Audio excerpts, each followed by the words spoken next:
इसकी शुरुआत होती है स्कूल से, जहां पर बाकायदा एक प्रोपेगेंडा फैलाया जाता है। छोटे छोटे बच्चों को यह बताया जाता है कि तुम जो करने जा रहे हो वो कितनी बुरी चीज है, तुम्हारे पिताजी तुम्हारे दादा नाना जो करते आ रहे हैं वो कितना गलत है, कितना खराब है। और फिर एक कोई बकवास है एनजीओ जाकर के हाई कोर्ट में प्ली करता है, हाई कोर्ट से फिर वो सुप्रीम कोर्ट जाता है, और इससे पहले कि कोर्ट अपना जजमेंट सुनाए कोई एक सरकार इस पर बैन लगा देती है। और फिर ये जो कोर्ट है ये बिना किसी साइंटिफिक डिस्कशन के, बिना किसी डिबेट के, बिना किसी प्रूफ के इस बैन का समर्थन करते हैं। वो ये सभी भूल जाते हैं कि साल के 365 दिन जो ये सारी गाड़ियां चलती हैं, ये जो फैक्ट्रीज हैं, ये कितना धुआं करती हैं, ये कितनी नदियों को गंदा करती हैं, कितना कचरा फैलाती हैं। पर बात आती है, अटैक होता है आपके एक दिन के त्योहार पर। और ये अटैक केवल त्योहार पर नहीं है, ये अटैक आपकी आस्था पर, आपके विश्वास पर है, और साथ ही साथ आपके फ्रीडम ऑफ रिलीजन पर है। मैं बात कर रहा हूं उल्का दान के बारे में, उल्का दानम।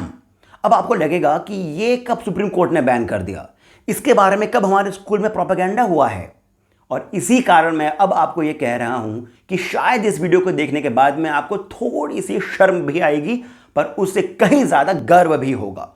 शर्म इस वजह से नहीं आएगी क्योंकि मैं आपको नीचा दिखाना चाहता हूं, नहीं।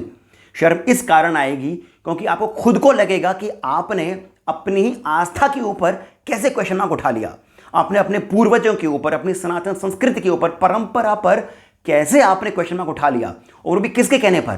कुछ अखबारों के कहने पर, कुछ एनजीओ के प्रोपेगेंडा पर, बगैर पढ़े लिखे लोगों के बेतुके से लॉजिक के ऊपर। चलिए अब मैं सीधा पॉइंट पर आता हूं। उल्का दान का अर्थ होता है फायर क्रैकर्स को जलाना, यानी कि पटाखों को जलाना। और इसी को लेकर के हर साल कोई ना कोई एनजीओ हाई कोर्ट में, सुप्रीम कोर्ट में इसके अगेंस्ट प्ली करता है। कोई ना कोई सरकार इसको बैन कर देती है, और अब आपको ध्यान आया कि कैसे आपके स्कूल्स में इसके अगेंस्ट प्रोपेगेंडा होता है। अब आपको लगेगा कि बात तो सही है, परंतु आपको अब ध्यान ये भी आएगा कि किसी भी अखबार के अंदर ऐसा कोई डेटा नहीं आया है जो ये बताता है कि पोल्यूशन जो इन शहरों में होता है, दिल्ली और आसपास के कई सारे शहरों में जो पोल्यूशन होता है वो दिवाली से शुरू होता है, वो दिवाली के कारण होता है। आप कोई सा भी अखबार उठा लीजिए, कोई सा भी आप स्टडी उठा लीजिए, वो आईआईटी ने करी हो, वो बीएचयू ने करी हो, वो आपको ये बताएगी कि ऑलरेडी पोल्यूशन दिल्ली और आसपास के शहरों में शुरू हो चुका है, जो कि बैड से वर्स की स्टेट में है। दीपावली अभी तक आई भी नहीं है, और इसी से यह प्रूव होता है कि दिवाली के एक दिन के अंदर जो पटाखे जलाए जाते हैं उससे पोल्यूशन का कोई लेना देना नहीं है। मैं इस बारे में आपको कोई भी फैक्ट्स प्रेजेंट नहीं करूंगा क्योंकि ये आप हर साल अखबारों में पढ़ लेते हैं। पर अब मैं आपको इससे भी एक जरूरी बात कहता हूं, वो ये कि जब पटाखों पर बैन लगता है तो इससे आपके फ्रीडम ऑफ रिलीजन पर बैन लगता है। अब आप यहां पर फिर से एक और प्रश्न उठाएंगे कि फ्रीडम ऑफ रिलीजन इसमें कहां से आ गया। रिलीजन में यानी कि हमारे जितने भी टेक्स्ट हैं, जितने भी एंशिएंट स्क्रिप्ट्स हैं, उसमें तो कहीं पर भी पटाखों के बारे में तो बात भी नहीं करी गई है। पटाखे तो बल्कि हमें तो ये बताया गया है कि ये तो चाइनीज इन्वेंशन है, जो कि करीब करीब 1100 एडी के आसपास बनाया गया था। तो फिर कैसे हो सकता है ऐसा, राइट? हमको तो ये भी बताया गया है कि जब भगवान श्री राम रावण को मार करके अयोध्या आए थे तो उनका स्वागत तो केवल दियों से किया गया था। और इसी कारण अब मैं यहां पर बैठा हूं जो आपको यह बता रहा हूं कि इससे आपका फ्रीडम ऑफ रिलीजन आहत होता है, क्योंकि हमारे कितने ही रिलीजियस टेक्स्ट में, जो कि एंशिएंट टेक्स्ट हैं, ऋग्वेद है, पुराण है, संहिता है, स्मृति है, जिसके अंदर पटाखों के बारे में बकायदा बताया गया है। और यह बात मैं आपको आज प्रूफ के साथ बता रहा हूं।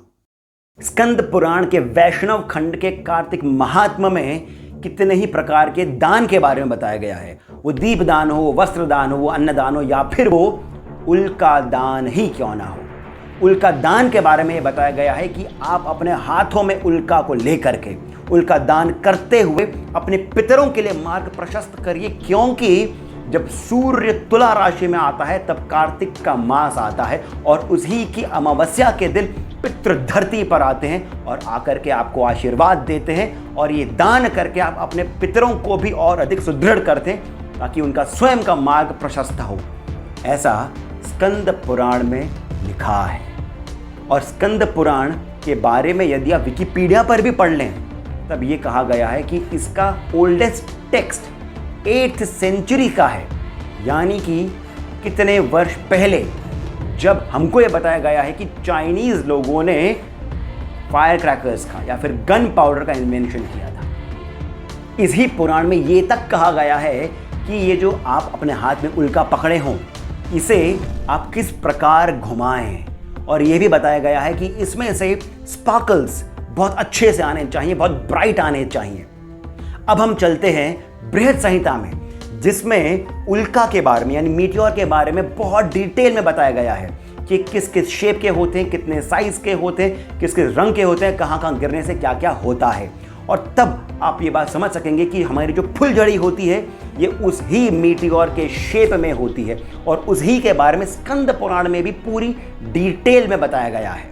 इतना ही नहीं, ज्योतिर्निबंध में भी उल्का दान के बारे में बताया गया है, और साथ ही साथ प्राच्यम निबंध में भी उल्का दान के बारे में बताया गया है। ऋग्वेद में भी इसे अग्नि उपासना कहा गया है, और प्राच्यम निबंध में इसे ही पितृ उपासना भी कहा गया है।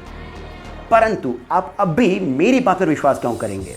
इसीलिए जब मैंने अपनी खुद की रिसर्च करी तो मैंने आप लोगों के लिए इंग्लिश में, हिंदी में और यहां तक कि संस्कृत में भी प्रूफ निकाले हैं।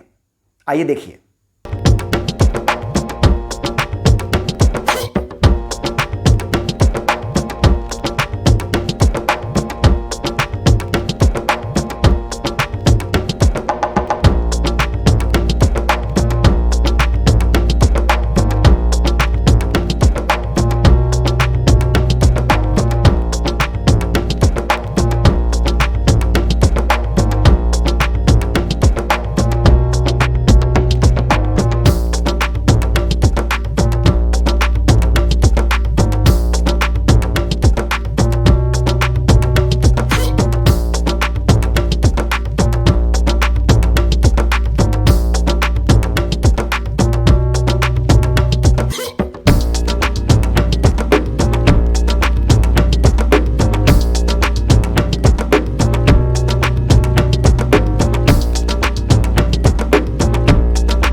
दोस्तों, क्या आप अब भी नहीं मानेंगे कि इन फायर क्रैकर्स पर बैन लगाने से आपकी फ्रीडम ऑफ रिलीजन पर चोट होती है, अटैक होता है, आपका फ्रीडम ऑफ रिलीजन आपसे छीन लिया गया है।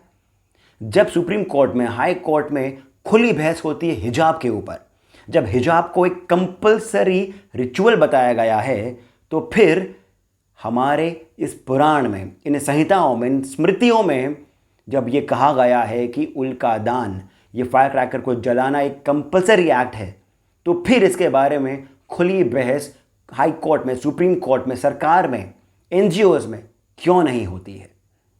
ये आप खुद सोचिए। पर उससे भी कहीं अधिक आपको ये सोचना चाहिए कि आपको अपनी संस्कृति के बारे में कितना पता है। क्या आप ये हर बार हर एक ट्रेडिशन के साथ में करेंगे?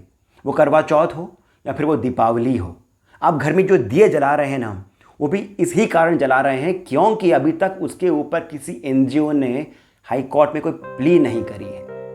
कल को जब ऐसा हो जाएगा तो सच मानिए आप जैसे पढ़े लिखे लोग ही इन दियों को भी जलाने से मना कर देंगे। मैं एक नम्रता पूर्वक निवेदन इन सभी धर्म के ठेकेदारों से करता हूं, ये जो सुप्रीम कोर्ट, हाई कोर्ट के जजेस हैं, ये जो एनजीओ हैं, ये जो गवर्नमेंट ऑफिशियल्स हैं, इन सभी से मैं हाथ जोड़कर विनती करता हूं कि आप कम से कम इन रिलीजियस टेक्स्ट को, हमारे इन धार्मिक ग्रंथों को पढ़ तो लीजिए।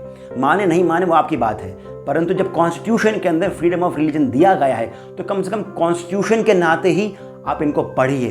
किसी जानकार व्यक्ति से आप डिबेट करिए, विचार विमर्श करिए, तब जाकर के आप कहीं पर अपना फैसला सुनाइए। मैं एक छोटी सी विनती स्कूल्स में, कॉलेजेस में काम कर रहे अध्यापकों से, प्रधानाचार्यों से यानी प्रिंसिपल से करता हूं कि आप अपने स्कूल्स के अंदर जब आप प्रोपेगेंडा करें तो कम से कम हमारे रिलीजियस टेक्स्ट को पढ़ करके करिए। आप समझिए कि हमारी जो सनातन संस्कृति है, सनातन धर्म है, ये हजारों वर्ष पुराना है, इसे हमें ही आगे लेकर के जाना है। दोस्तों, मैं आप सभी से एक रिक्वेस्ट करता हूं कि आप इस वीडियो को जितना हो सके शेयर करिए, इस वीडियो को वायरल करिए, क्योंकि मैंने देखा है कि YouTube पर इसके बारे में कोई ढंग का वीडियो नहीं है, कोई एक वीडियो ऐसा नहीं है जो कि इतने डिटेल में, इतने फैक्ट्स के साथ में आपको हमारी सनातन संस्कृति की इस परंपरा के बारे में बता रहा है। इस वीडियो को आप अपने सोसाइटी के ग्रुप्स में शेयर करिए। आप यदि स्कूल में काम करते हैं तो अपने बच्चों को बताइए, अपने स्कूल के ग्रुप्स में आप इस बात को शेयर करिए। हमारी संस्कृति को आगे बढ़ाने का काम आपका है, मेरा है। मैं अपनी तरफ से अपना काम कर रहा हूं, आप अपनी तरफ से अपना काम करिए।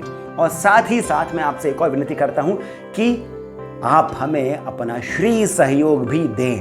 वो 10 रुपया हो, 100 रुपया हो, 1000 रुपया हो, आपसे जितना बन सके आप हमें श्री सहयोग दें, ताकि हमें इतनी हिम्मत आए कि हम इन सभी ग्रंथों को पढ़ सकें और आपके लिए हमारी इतनी सुंदर संस्कृति में जो अद्भुत बातें करी गई हैं उन्हें लेकर के आए।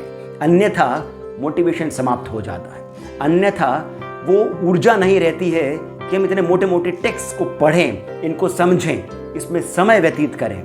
स्कंद पुराण में 81,000 श्लोक हैं, 81,000। इन्हें सभी में से इस पर आना, इस 65वें श्लोक को पढ़ना, इसके पहले के 10 श्लोक, इसके बाद के 10 श्लोकों को पढ़ने में दोस्तों मेहनत लगती है। ये मेहनत मैं करते रहना चाहता हूं और इसी कारण मैं आपसे फिर से निवेदन करता हूं कि आप अपना श्री सहयोग दें, अवश्यम दें। और इसीलिए इस वीडियो के डिस्क्रिप्शन बॉक्स में डिटेल दी गई है। आप सभी को दीपावली शुभ हो, इसी आशा के साथ मैं सिद्धार्थ आप सभी से जाने की अनुमति मांगता हूं। धन्यवाद।